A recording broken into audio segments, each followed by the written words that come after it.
Söz birləşməsi.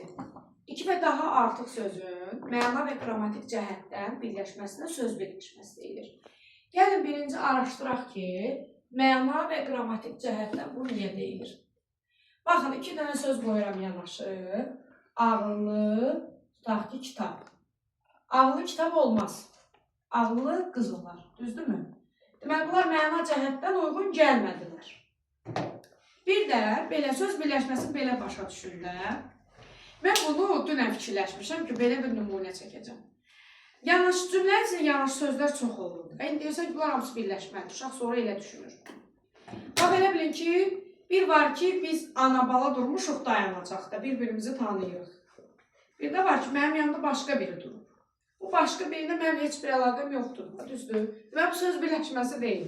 Ola bilməz. Amma ana-bala söz birləşməsi yaradır. Çünki bunlar tanışdır, qohumdur. Və dostumdur. Axır ki, mən bundan danışıram, ünsiyyət quram, düzdür? Bunu da belə başa düşün. Yəni ki, hər yanaşı duran sözləri söz birləşməsi götürmüyor. Bunlar yaratmır. Mütləq yanaşı duran iki sözü ayrıca mən götürüb, birləşmə kimi, bir yerdə dayanan bir qala kimi, bir qapı kimi işlədə bilirəm. Dayaq kimi. Elə ki, məsələn, telefonu bir dənə şeyə söyküb dayandırıram. Dayaq olur, telefon dayaq olur. Dayanır da bunu saxlayır. Söz birləşməsi də, belə deyək, sözdən deməli, daha çox konkretlik verir, amma cümləyə çatmır. İndi baxın, onu ayrıca analiz edəcəm. Ağıllı qız məna cəhətdən uyğundur. Düzdürmü? Bax, bu mənanı sübut elədim. İndi belə bir şey yazıram. Mən qız. Bunlar yanaşı durub və bunlar da qrammatik cəhətdən uyğun gəlməlidir. Olmalıdır mənim qızım. Artıq bu da qrammatik cəhətdən. Qrammatik cəhətdən deyəndə təbii olaraq qrammatik şəkilçilərdən söhbət gedir. Deməli, indi mən fərqləndirirəm söz, söz birləşməsi və cümlə. Söz kitab dedim. Sonra deyirəm şəkilli kitab. Şəkilli olmasa da maraqlı kitab da ola bilər. Bir də deyirəm ki, kitab, şəkilli kitab çox maraqlıdır. İndi bunları müqayisə edirəm. Söz yarımçıqdır. Konkretlik bildirmir. Kitabdan söhbət gedir, amma bu tutaq ki, hər hansı bir fənnin kitabı ola bilər, riyaziyyat ola bilər, Azərbaycan dili ola bilər, bir nağıl kitab olar. Yəni, söhbətin nədən getdiyini bilmirsən, bir dənə kitab. Amma şəkilli kitab artıq səndə bir konkretlik yaradır. Deməli, söz birləşməsi sözə nisbətən konkretlik verir. Amma intonasiya bitkinliyi vermir. Sadəcə konkretlik verir. Yəni, bildin ki, söhbət oradakı kitab dayanıb, şəkilli kitabdan gedir söhbət.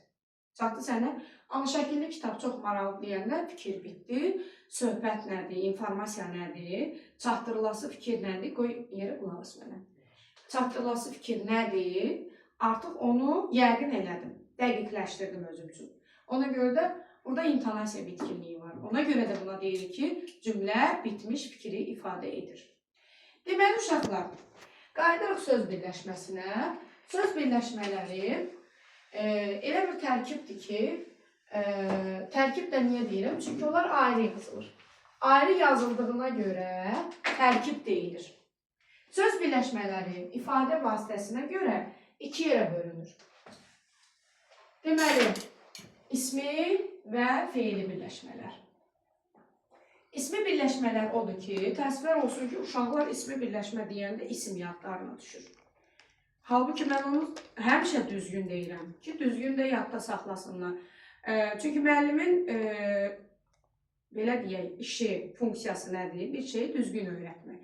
Səhv öyrətsən, o cürdə gedəcək. O da ağlında uşağın qalacaq.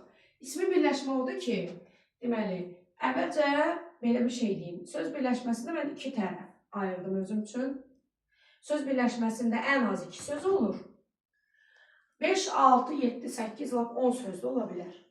Amma biz iki söz üzərində qururuq. Çünki 10 söz olsa da yenə bir axırıncını ikinci tərəf götürəcəyik. Birincində birinci tərəf götürəcəyik. Ayırmalıyıq, yəni iki tərəfə bölməliyik. Başqa yolumuz yoxdur.